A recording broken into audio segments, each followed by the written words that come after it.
Hello, Miss Denise and my boy Eric. How you doing, guys? I love y'all both. Erik says hello. He says I love you, Mom, and he says he's excited for this one. And when he says, I tell him, Erik, you always say that, but he says he's excited. He's got the person here ready to go. He says we're going to be fascinated by some of the answers. So I don't know. Ooh. I don't know Well, what. really, most of them are from blog members, but we Okay. are talking to Ronald Reagan, President Ronald Reagan. So thank you, Mr. President, for coming in. And I'm so grateful that you could do this. I'm honored, and we are all honored. You've been requested many a time. He says. He says, thank you. He says, it is my honor. He says, you can just call him, he says Ronnie. So Oh, okay. he says, you can call him Ronnie. He says, this is what some of his closer friends called him, was Ronnie. So, but yes, he's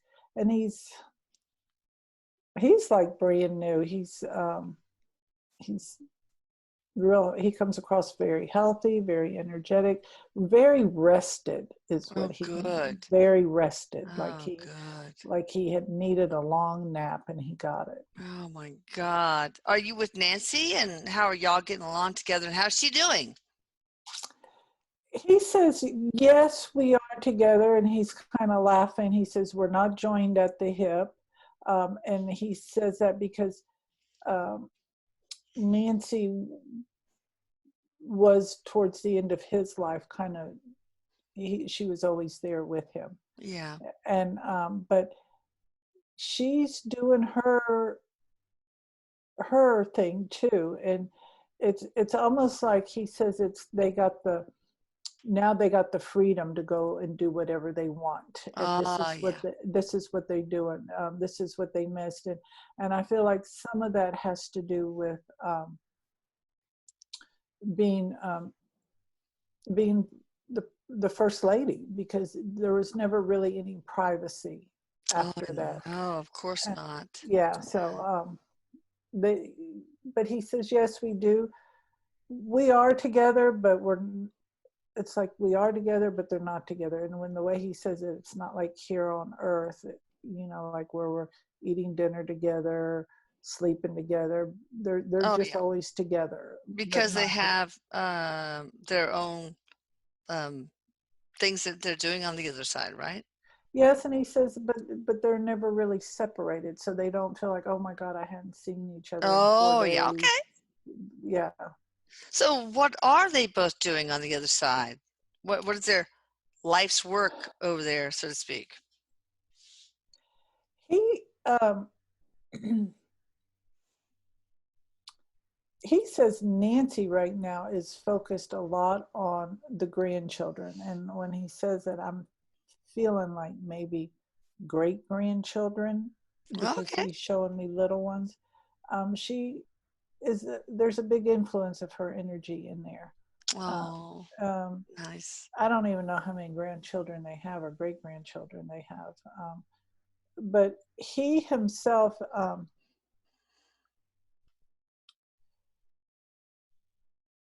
he says, surprisingly, he says that he's not in the political arena on the other side.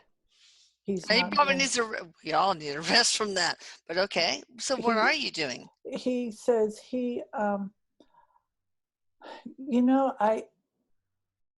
what he is showing me, and Erik says he's working a lot with the environmental situation with this planet, helping to balance this planet. He's working with things like things like that, in a sense, and how it's not just one thing. It's like he's just helping to balance, working with the environmental part of it. He's showing me, and he says balancing the planet, right? And there's something to do with wildlife. I don't know if he was an avid hunter before, but that is not where his energy is now. It's I about, don't know. I think he rode horses. I mean, he really liked horseback riding on his ranch or in wherever it was. Yeah, but but he's a lot with helping to bring more awareness to, he says, the wildlife, because oh, there's a great danger in there, he says, what do you mean? um, of them going extinct, people killing too much. Oh no. Like name maybe three things that Well, three species. well, he says, in Africa, everybody knows about how they have Oh God. so there's a big concern over there, because Yeah. there's not as many animals as people think. And he says it's really not just one, it's with all, because It's when ego too. yes, when one goes away, it trickles down to the others, because Oh everybody yeah. needs everything. And he says this is what we don't understand, is that all these animals are a very important um, very important part of this planet, because everything brings a balance to this planet. Yes. And Yeah. when you're -1, then you're off balance, he Yeah. says. Dominoes tip in all sorts of different Yeah, directions. and Yeah. it's just like, he says, it's like setting a table.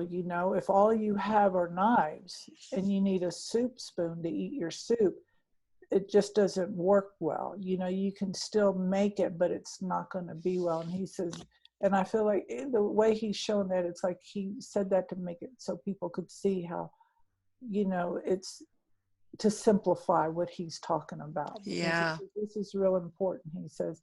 And he says also that has a great effect on our food chain too, Oh yeah. I can imagine. because Yeah. the animals have a, some way or another, the animals are intertwined in our food chain. And Mm. not just on the meat industry, I'm not talking about that, but with other things, I Yeah. guess, what they call. Vegetation and everything. Yeah. Yeah. It's all tied together. So tell me about your presidency. Reflecting back on it, what do you think? He smiles. He says, he said, it's easy for him to say now when he's on this side, but he says he he enjoyed that. It was a lot of fun. Um, but it definitely was more than what he thought it was going to be when he Mm, first got into it. yeah. But he really thought that he could make a big difference, and Erik is saying he did make a difference. I think so. Erik's saying he did. He Yeah. made a difference. He says, of course, you're going to have people who are against him and Yeah. who are for him, but Erik is saying he made a difference. And he says the stress of it all, though, he says, was more than what he even realized. Oh. But he says he was born to be the president. That's what he was born to be that. He said it was that was part of his purpose in this lifetime, was to be the president of the United States. Wow. Okay, so was he president before in another life or Uh, not? he says, no, not like this, no. But he was always and he wants to say he was always a leader, but it's not so much that he was, when I say, he's saying when he was a leader, he just knew how to find answers without getting getting lost. Like, he just always knew how to get out of the hole, is what he said. And he was admired for that a lot of times. And he says um, part of him into acting is he got to play different parts, and he got to play leading roles, and that's what really got him thinking about getting into politics, because he could see when he was in Hollywood how there was things that needed to be changed and things Yeah. needed to be I was going to differently. ask that. Why was he an actor first? So that's it. So he could experience roles of leadership, He right? said, yes, that was, that was part of it. Another was because um, he wanted to be famous. He wanted to be rich. He wanted to have money. Well, he seems so, I don't know, not simple, but um, humble. He didn't strike me as somebody who wanted to be rich, maybe famous, but not rich. But maybe, I don't know. He said he was always very mindful of where his roots came from. Yeah. And he says he grew up poor, and he was very mindful of that. But he said he wanted to be rich. And when I say rich, he wanted to have money, because he showed me that things were real tight growing up. Like there wasn't Yeah. a lot of stuff. Like there Oh, was a shortage sometimes of food. Like, they had to be very mindful of what they were eating and how much yeah. they were eating, Well, that because makes sense. yeah. Yeah. But and he wanted to make his parents proud. He said that Oh, was real important. yeah. So, what was Nancy's contract in all of this?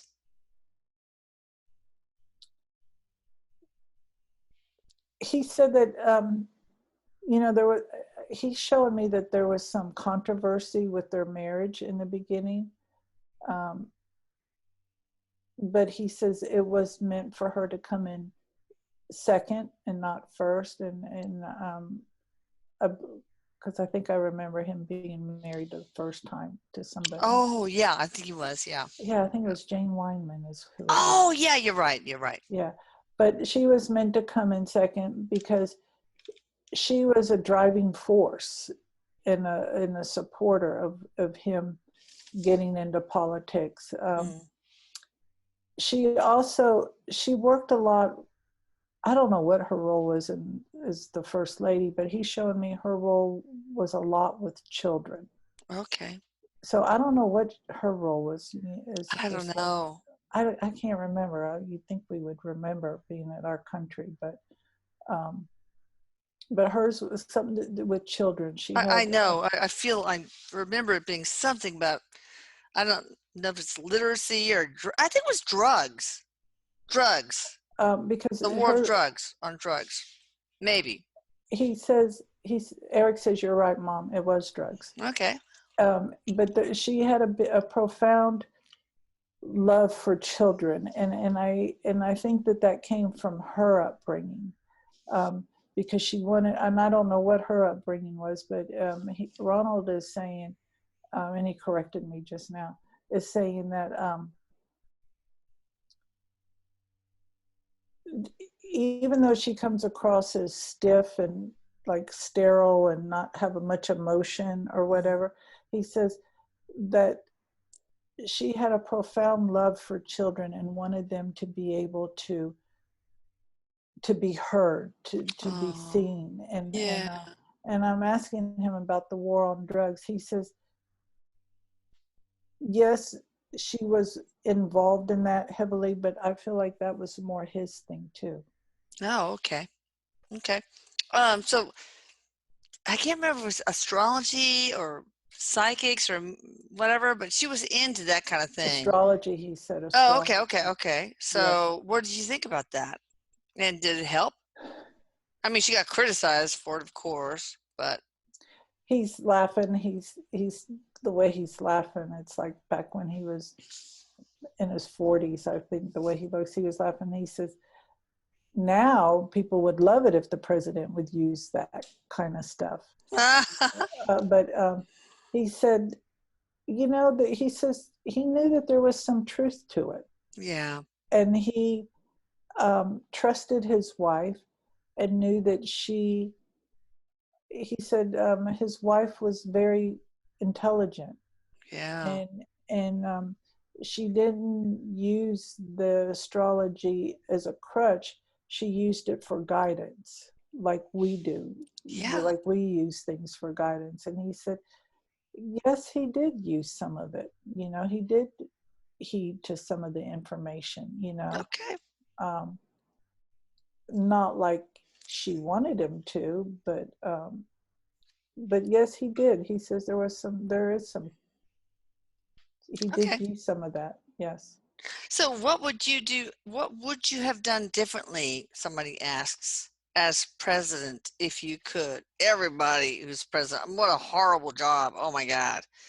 I would be assassinated the first week if I was president. But yeah. I'd So run. yeah, and some of you blog members probably assassinated me. But anyway, okay, yeah. Tell me. He laughs because he said he was, there I was know. assassinated attempt. And I'm like, oh my God, that's right, because that's when somebody else was hit to protect Yeah, him. Brady, Oh, yeah, or oh my something. God. Yeah. Yeah, I forgot all about that. Yes. Wow. He said, yes. He said that was a real wake up call for him, Yeah. Tell me how because it affected you. Yeah. he said you always know that, he says, you have, I feel like you have some kind of, what he's showing me is like some kind of therapist on hand or something there Mm. to help you, along with the other people close to you. They're always reminding you, like, that's the media, they're going to hate you, they're going to focus on this, but this are your ratings, and this is, people love you, so to keep you kind of, Yeah. I think, Grounded, maybe. yeah, so you're not all caught up in that, because he says we do have feelings, we do care what people think about Of us, because if course. we didn't care what You're people thought of, human. Oh my God. we wouldn't be talking the way we do. He said, Yeah. like, trying to make our point. He said that really brought to light how much people really didn't like him. Yeah. And Oh. he says, and that he said his presidency kind of shifted after that. But In what that way? also, I don't, I feel like the way he says, he just got real strong in his stance, and I feel like he got in more into his own power Ah. instead of listening to other Mhm. people's information and taking their perspective. That he got seated more in his own boots and started thinking about what decisions he really wanted to make, not based on what other people are saying is the best route to go. He thoroughly, more so, investigated situations before making decisions. Was part of it like he finally listened to his heart, his intuition? Yeah, he said yes, his Oh, intuition, that's because he's good. showing his stomach. So yes, his intuition. And he says, and when you're in that position, um, you're not going to please everybody. Oh God, no. And he says, and No. there are going to be people to criticize you no matter what you do. Yeah. I know. So again, what is there anything you would do differently in your presidency?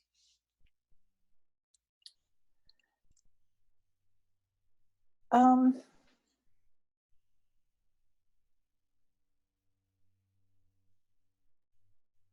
he's talking about welfare. Okay. Um,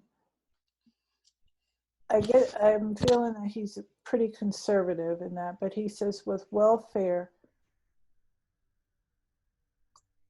he says that nobody was looking at welfare. Yeah. They were only looking at it. It's like, this makes our country look good, and let's just make sure it doesn't go over this budget. Yeah. But nobody really looked into what welfare is doing. And I'm really interested in what he's saying, because I have my own thoughts about welfare. Mm. Um, but he's saying that he would have redesigned the whole thing, because he feels that, he says it was an injustice to people, how we weren't educating them and Yeah. doing anything, when we were just like, here's a paycheck, or here's this, just be Without quiet. any tools or dignity or Yes. education. Yeah. It's not. Well, he said we just didn't, there was nobody overseeing it to see how it could better be used, because he said if it was being overseen, we wouldn't need as much of that money as it's what's being used or what was being used. Yeah. He says they're you focus on the big things, that what people say should be looked at, and I guess managed. But there's a lot of other things that aren't being managed that we're spending money on. Well, it's really sad. And, I think with welfare, it's like on both sides of the aisle, it's just a way to buy votes. And it's like, oh, I promise you this. And we He won't said take away that welfare. And it's really sad because, now it is really in all races has destroyed the family unit, that now in these families, white, black, everything, um, the government and the paycheck has replaced the role of the father, to me, not in every case, but in some cases. So, Well, he says what happens is that you take away responsibilities that yeah. most people want. But he's also shown me something about war. So I don't know. There's something about war. He said Well, tell me about that. he's and I was asking him what do you mean by war? He's I'm asking what war are you talking about? There's something about the war that he Iran-Contra thing, that whole thing? I feel like it is, because he said that he wished that he would have. There's Or the something Grenada? I mean, I know yeah, I don't know. because he's talking about a war that he had some decision making in or something, and he wished he would have. I'm asking Erik to help me. He's saying he wished he would have, even though it looks like he did some things that were good. He says he wished he would have thought he would have. I thought through it a little bit further, is what he's saying, because there's some decision making on whatever he did with the war, and I feel like it might have been the last war or something that he wished he would have done different, because of that created other hostilities for other presidents Oh, down the way. okay. So what was it? Was it Nicaragua, El Salvador, the Grenada thing? I mean, Erik, can you pinpoint what he's talking about?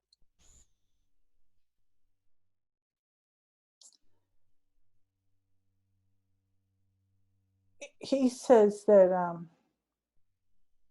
and this is where the conflict, what I was getting, because I kept getting war and then drugs, war and then drugs. He's Oh, saying that a lot of the a lot of the war, that you want to call it, or he's not really calling it a war per se, but it's the war that the I don't know how he put, Sandinistas. I mean, but basically, it's yeah. but what he's doing is he's saying the confrontation about drugs and the war, and that Yeah. he's telling me that could have been handled a very different way, and the how we handled things, and we come at it with aggression instead of going in there and exploring what is Yeah. going on. And he says, and some of that is because he says we didn't know what to do, so Yeah. this is how we respond. I yeah, you can't fight fire with fire, hate with hate, fear with fear. I Right. understand. So, what do you think your biggest accomplishment was? I mean, what are you most proud of?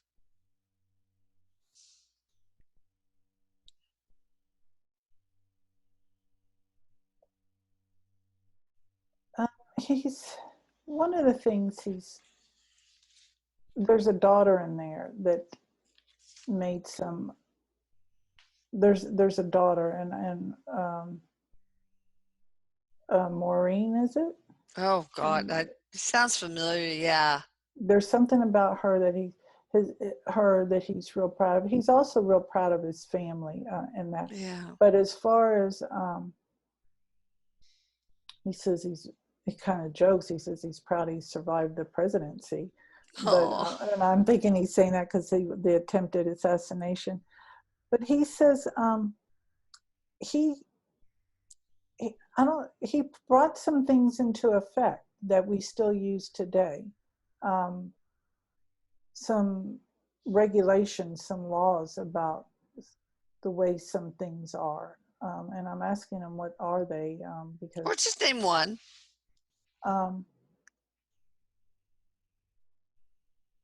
Something to do with the unions. Do you know what it is? Because he's showing the unions. No, I have no idea. no But idea. there's something to do with the unions. And okay, y'all can go look it up and let me know in a comment. That's cool. I don't Y'all know. need to do your research. Yeah, he says there's something that because I feel like he was an advocate for unions or something. I don't know. I have no clue. Y'all look it up. All right, so Mr. Reagan, somebody wants to know, did you know about UFOs while you were president? Did he make his famous speech about how we would react if we were threatened by an alien species because he knew they were there? And I just had a whole session about Area 51, and it seems like every president, from George Washington on, has been privy to this information, but I don't know. Well, he smiles. He said, yes, he did know, and he did believe, and so did Nancy. Oh, who told him? Or did he know even before he was president? I don't feel like he did, I feel like there wasn't a no, I don't believe before he was in okay. president. But yeah. But he says that there's literally like a council of people that brief them on stuff. Oh, were some of the members of the council actual aliens? And sometimes, of course, they can disguise themselves in human form so they don't freak people out. But yeah, tell me about that. I feel like he's going into protective mode in a sense for us, but he says he says yes, there are people, other beings. Yes. Yeah. So okay, go ahead. He says yes, and he says, and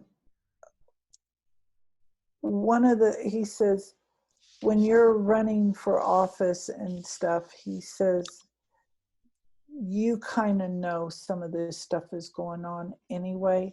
And this is because this is one of the things that you are briefed on shortly after that you become president, because they have to get you up to speed of what they know and what's going on. Because he says, there's no way they would let me be the one to like say, no, this isn't going to happen.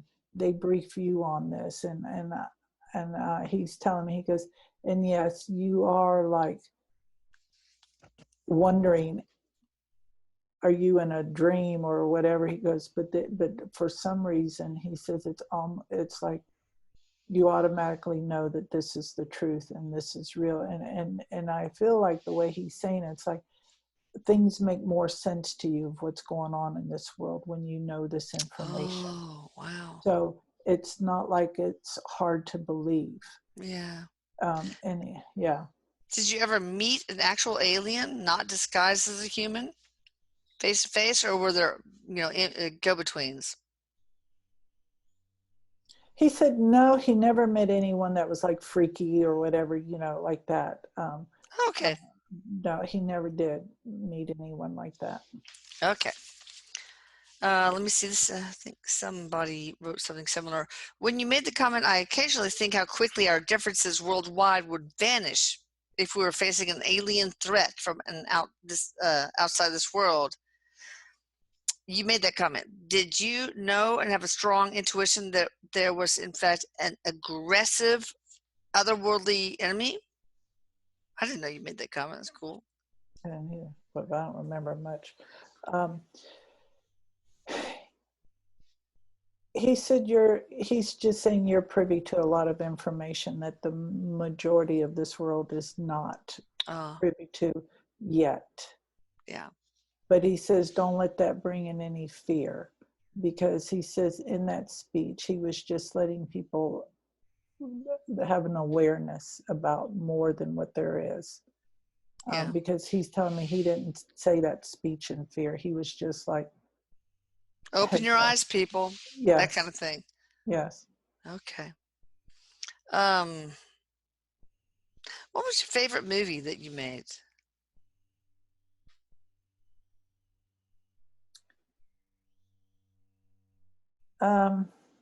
Bedtime for Bonzo. I don't know. You made so many of them.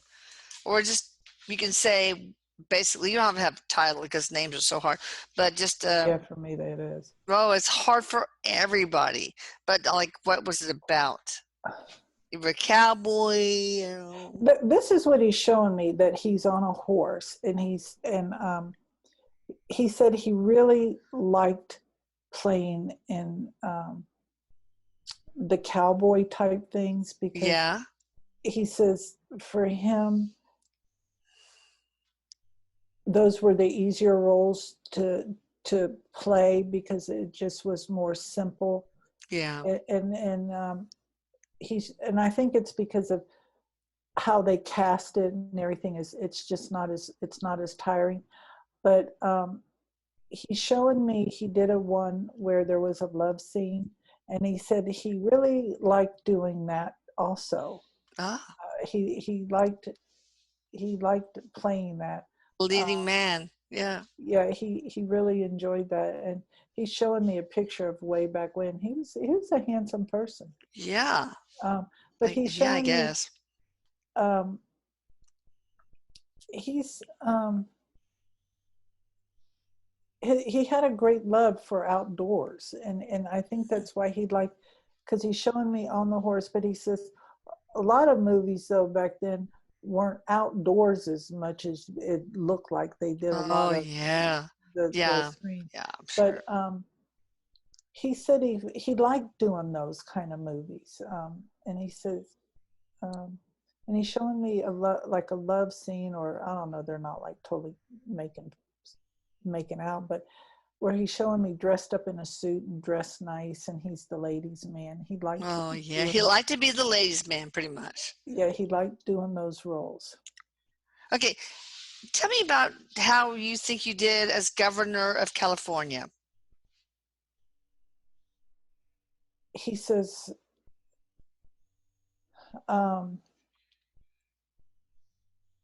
he said he says he feels he did a good job. He says, some people say I made a mess of it, but he says there was a lot of things that I cleaned up. Good. So from your perspective as a spirit, what do you think?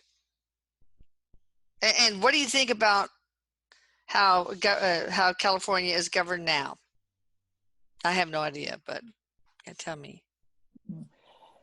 He says that he says California is a different state than a lot of other states because of, and he says it's because of the different energies that are in California. The people that live there and everything. And this is not a bad thing. No, there's no bad or good. But it's just the energy is different. People are, I don't feel he's like, they're just more, in a sense, and he's showing me like a little bit more playful in some ways. And I'm wondering if it's because of there's more income coming around so they can kind of relax better. But when I say that now, I'm like, look, cost of living's real high out there. But he says he feels like he says from where he is now, he is pleased with what he did as governor. He says things were very different then than what they are now. Yeah. Though. So given the times, yeah. He says he says now he wouldn't want to be president in that, but not president, governor in that, but he does say that California is turning to a way to where they're more progressive, to where they're more into, he kind of laughs about more into the astrology, the spiritual, the things that are people been talking about forever, you know. And when he says that, he's showing me about the legalization of cannabis, and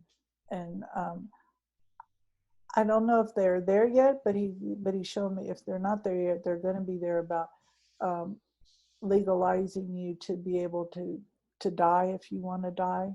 Yeah. And stuff like that, because they're progressing with, they're not taking things as serious as some other states do. Okay, so that's like the playfulness. But then you have the other side is what's going on with the homelessness and the typhus epidemic and the feces on the streets and stuff. I mean, in San Francisco and other places. Why? What's He going on? says this is where an imbalance is coming into place, and he says um, he's saying there's going to be some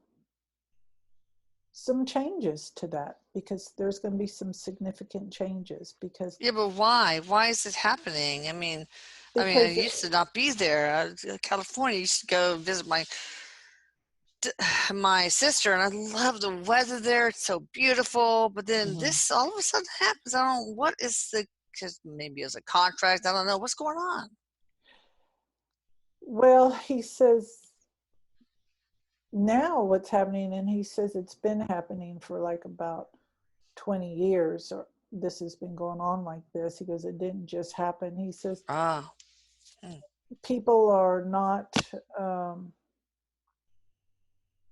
as long as they have a pair of shoes to wear, they're not looking the other way.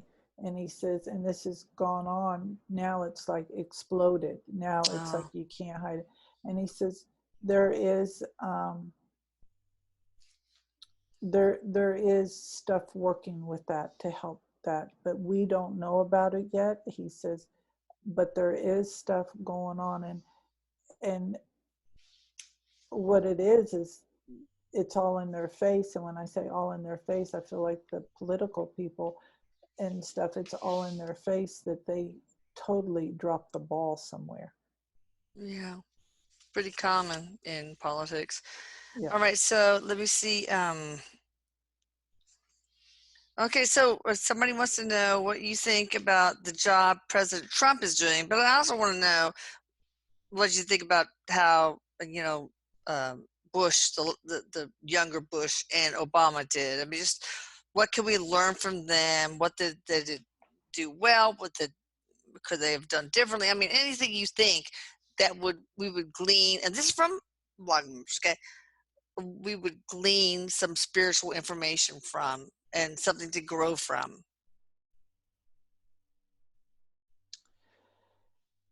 He says he wants to start with Bush first. He says that the thing of it is we're viewed as we have an evil heart if you don't like us.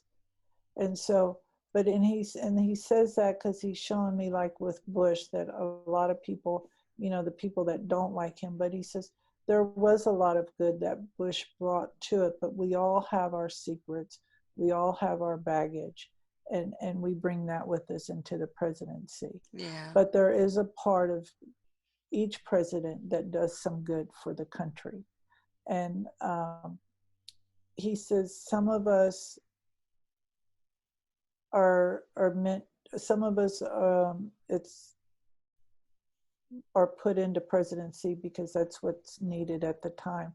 Not that we do anything great, but it's needed. Some of us are put in there just to fill the shoes just for the time being, while other things are going on.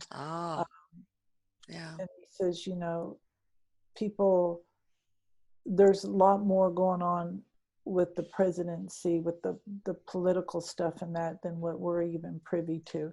Just like he says, you asking about, does every president know about aliens and what's going on with that?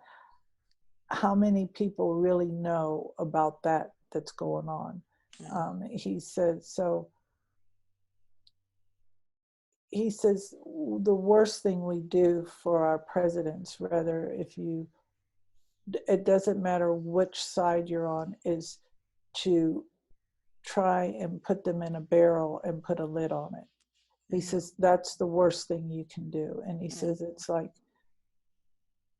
having, it's like, he's showing me, it's like walking past the homeless and having leftover food and throwing it in the trash instead of handing it. It's the same thing, he says. And he said, Obama, he said, you know, he's not going to trash talk the presidents, he's telling me. Of course not. Every president has he says, good and bad. I mean, said, not bad, but yeah, of course. Says, we all have our weaknesses. Yeah.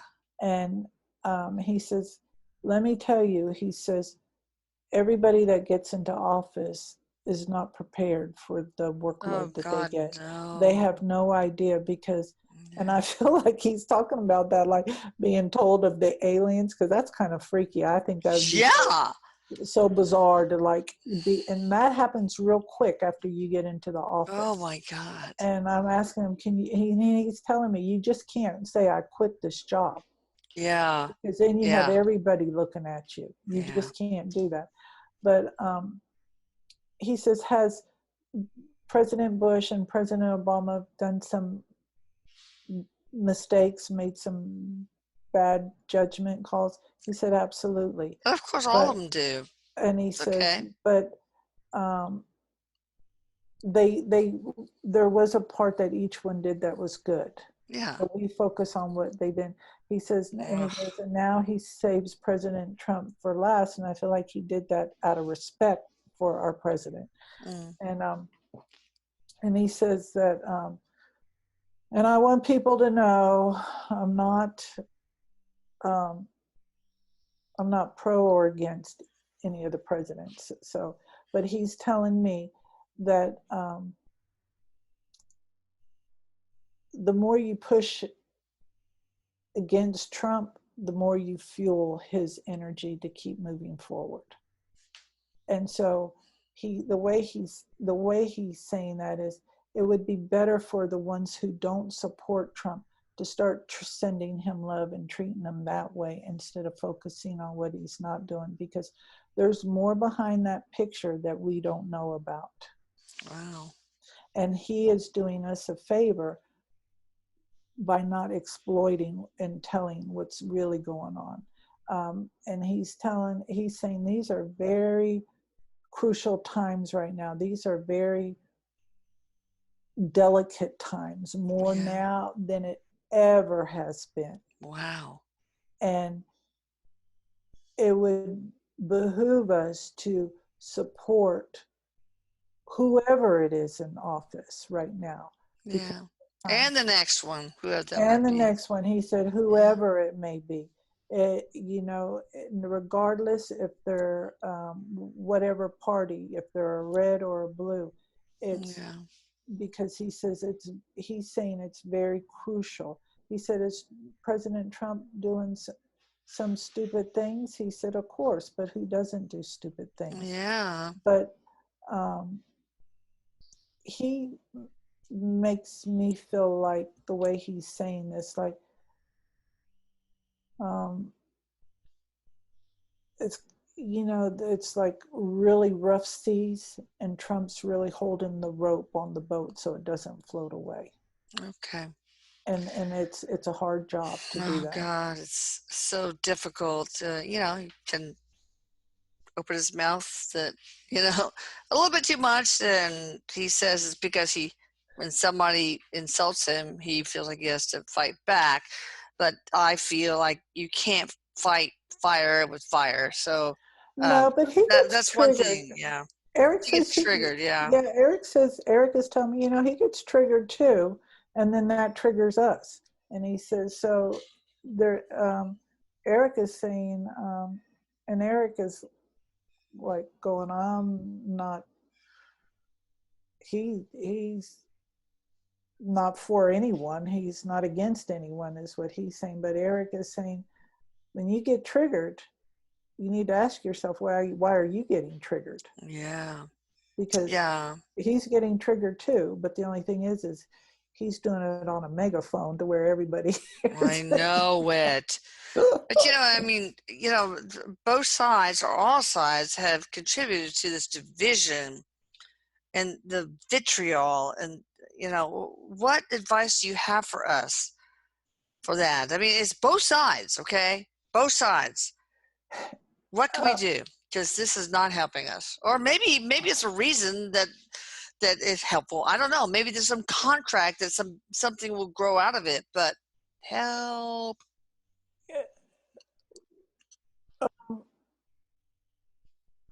I want to say President Reagan, but then I'm like, that's not what he wants to be called. But I'm going to just say President Reagan. He says there is a lot that we can do, because what it's doing is we're questioning everything. We're starting to question a lot, and he says thanks to our technology is what. Social media, you mean? Well, we're starting to hear more things. You know, we're getting more information. Yeah. And he says, just like you did the one on Area 51. Yeah. He says, just like, you know, getting that stuff out, he says 50 years ago, you didn't really hear nothing about it. Very few people did. And he says, and now look, you know, and people know more about that than what some people even realize, is because it's out there. The information is out there. But he says, he's saying, this is a time for us to check in with our own selves. Why are we getting triggered? What can we do? And it's making a lot of us go within our own selves, because this is about what's really, we're healing a lot of things, he said, with this. And in order to heal things, it has to get pretty ugly first, because we have to visit. So it's a good thing, really. I mean, he says it is. Prompts us to reflect on what is going on inside our hearts and with our ego. Well, and a lot of secrets are being pumped out. Yeah. And this is what's making, he says, a lot of people are getting real upset about this, because now they're having to rethink things again, and what they thought was the truth isn't the truth. And he says a lot of things are being, you know, the sheets are being fluffed up now. And he says it's politics, it's with religion. He says it's with everything. And we're finding secrets out, and it's disturbing a lot of us. It's very difficult to hold a truth, and then all of a sudden somebody makes you realize that it's not really the absolute truth. But anyway, so why did you, any advice for President Trump? And then I want to ask why you developed dementia. What was that all about?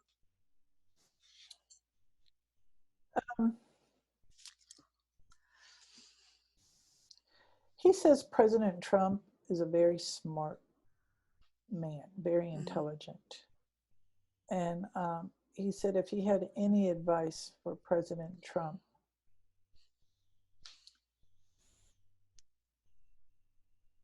it would be to listen to a few people that are close to him. Okay. Yeah. And I feel like take their advice on something. Yeah. He's got a bit of an ego that makes it difficult for him to listen to other people. But he's mirroring a lot of other people's egos. Oh, yeah. Okay. So why did you develop dementia toward the end? Or, I mean, was there a spiritual contract behind that?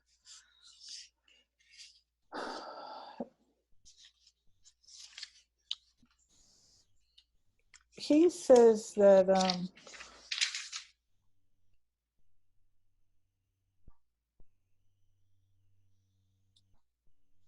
he says he doesn't say more that it was a spiritual contract, but it was, I feel like it was his chosen exit point, and to Ah, yeah. and he says, you know, it to, he says it makes sense to choose that route because there was a lot that went on in the presidency that he Yeah. did, and there was, and I feel like the way he's saying that there was some things that went on in the presidency that he had a lot of regrets about. Yeah. Like And Iran-Contra. You want to talk about that? he I don't know that much about it, but yeah. you know, I just feel like there was some, when you say that, I just keep getting that it just wasn't thoroughly investigated. So That I think he probably did not al- allow himself to get informed about everything like he should have been as a leader. he just shows me it didn't get thoroughly investigated. Was that part of because you had started the onset of dementia, or because you had such faith in whoever you delegated things to? He says, well, you have to have faith because you just can't have, um, you can't do it yourself. And he says, you have to have faith. And he says, but there's always a part of you that hopes like hell, he says, that they're telling you the truth and that Yeah, they've done their homework. But yeah. you're so busy, you don't have time to check up. No, no. So you just hope that Yeah, that that that they're doing their work. And he says, and he kind of chuckles and he says, it wasn't heard of to fire people back then that worked for you oh like yeah, it happens now. But yeah. and so he just says that there needed to be some further investigation and all of that because in the way he says that there was, I feel like there were some cover-ups and there were some lies, so Oh yeah. I don't know on whose part I would, and he's making me feel like both. Okay. Really quickly, what do you think about our relationship? This is lightning round because we need to wrap up because I don't want to go over, your time. Relationship with Russia, U.S. relationship with Russia right now, and then China and North Korea. Just real quick. He says with Russia, you know, we it's kind of like the being in a hostile relationship, you just kind of keep things calm because you don't want them to break all the china in your house. Oh, what So about you're speaking of China? What about China? he's they're going to need our help again. Yeah, And just, with and he says coronavirus or something else? that that has a big effect on them. It's having a big effect. He says, but Yeah. they're going to need some help again. And he says, and the U.S. will help. He says they will help in some other countries because they're going to need help. Should we He said we all should pitch in. And he help says each other? Yeah. yes. He said yes, but we Okay. need to do it differently than how we did it before. Yeah. In what way? Um, we, you know, we as in the US and other countries just started filtering everything to them to do everything Yeah. and not, you know, and so and What you this mean supply chain? Give them all the. everything, the Oh yeah. supply, the money and everything, and Oh this, yeah. Not you good. know, and this is helping to make a balance what's going on in there and stuff. He's saying it's, you know, it's pretty rough, and he says, but it's we're they're going to need help again. Yeah. Okay. So what about North Korea? He laughs. He goes, he's a tough cookie. He's saying, you know, and they're very adamant about. He says he's showing me the cloud of fear is so thick in Oh. Korea, and with Oh. the people that run Korea, Yeah. he says that's nothing but fear. He says it's so Awful. thick. He says thick, thick, thick. It's fear, and and that just keeps growing. And how it grows they get a little bit more bossy in how they're in Yeah. threatening and stuff, and that's their fear. And their fear is because something that other countries are doing are letting them know they're not all that great. So they're really, Defensive. Yeah. yes, he said yes. And when he's saying that, I'm like, we need to send some love their way Yeah. because it's pretty frightening, to be honest. Yeah. It's like a country with a giant ego, or the leader with a giant ego. And the people Yeah. inside suffer from it. Yeah, I know. All right, I got just a couple of things. What you were here to learn, teach, spiritual mission, and then the last a life that most influenced your one that. Okay, so what were you specifically here to learn, teach? What was spiritual mission, all that kind of stuff?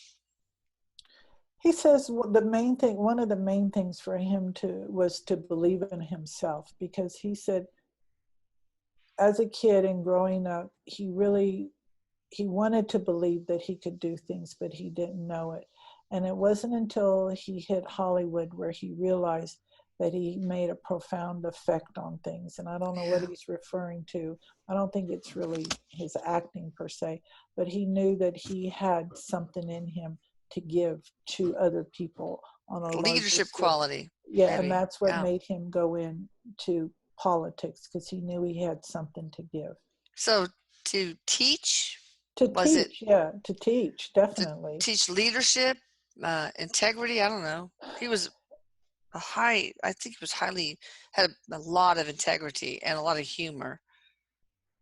He likes to think he had humor. He said definitely to teach, but and he talks about honesty, because he's like me feel like he was a pretty honest president. Yeah. Yeah. Okay. So what was your insight when you first crossed over? It's like, oh my God, white light, what's going on? I mean, what was it? He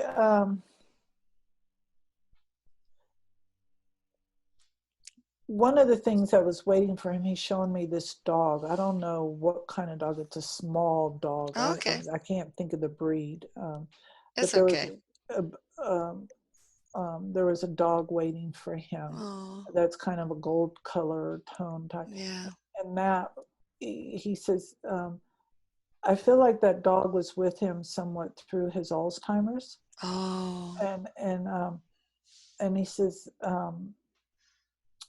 but he says when he transitioned over, there were people there waiting for him saying, you made it, you've done it, oh, you've done a good. good job, like like pulling him out of freezing water, like, Oh, okay, come on, you're safe now, you're mm, safe now. Because he said it was he says it definitely was an experience. It wasn't frightening, but he says sometimes when you pick deaths, diseases or whatever, to cross over with, yeah. it has a, you kind of get, he's like, you're disoriented, he says. Yeah. But he says the transitioning over, he says he was glad, he says when he finally put his feet down, is the way he like got settled in. Yeah. He knew that he knew where he was. His mother was a big part Oh, helping him there. And yeah. um, he says he had a baby sister that never was born, but he Oh, always, or mm, his mother had a stillborn, or she died, okay. And she and was there. like 8 or 9 months pregnant or something like that. She Okay. was there. Um, and he said immediately when he transitioned over, he was back into his full, vital, healthy self, because he missed that.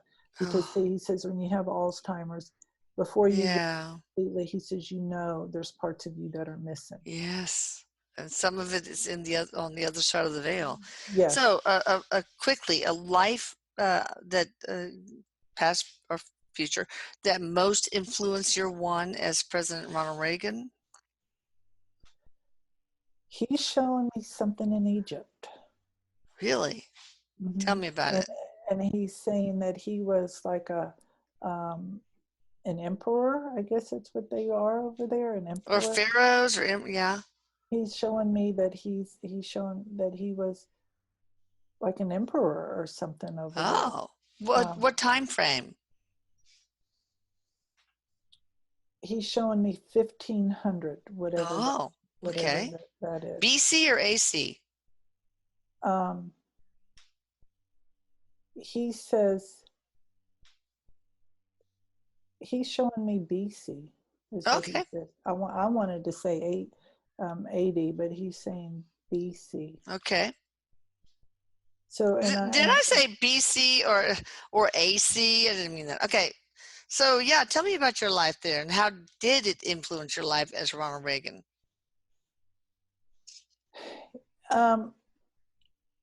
He said that there he he's worked with some aliens or some other species. Oh, okay. He's showing me.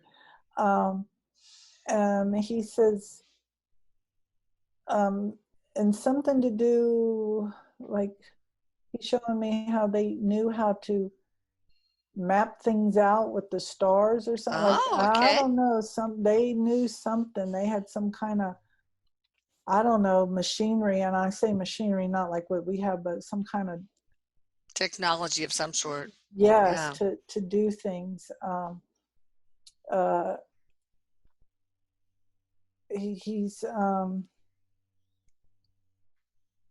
he's showing me that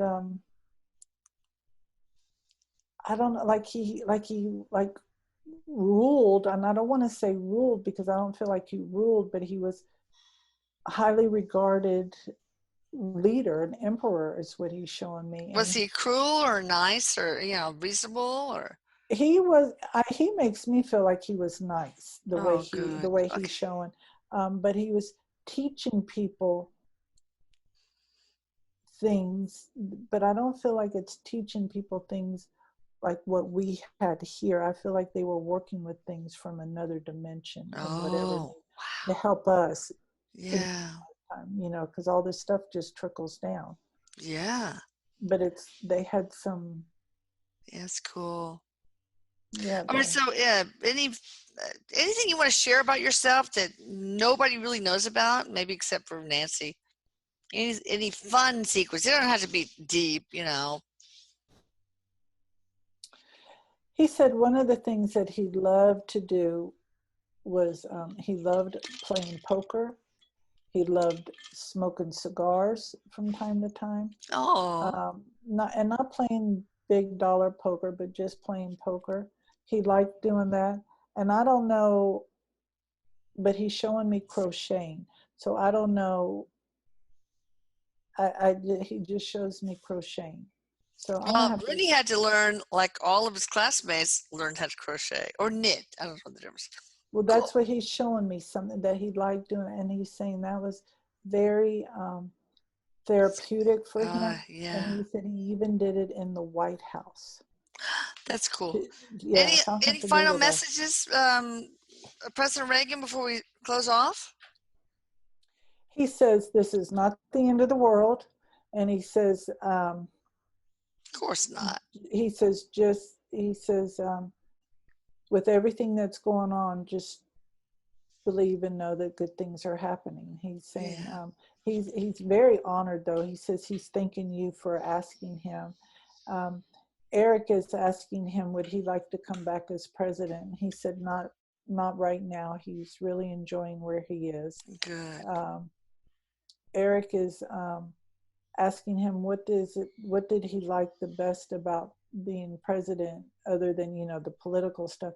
And Ronald Reagan said he loved having his breakfast made for him. Oh my God. That's Yeah, awesome. There's the perks. he said he loved having that. Well, thank you so much, President Reagan, for coming in and sharing and, just stepping up to the mic and sharing what we need to know about you and our country, etc. and you've given us a lot of wisdom. Erik, thank you so much for helping bring him in. I love you, sweetie. And you guys, I mean, Denise, what can I say? DeniseRamon.com. Putting it right here.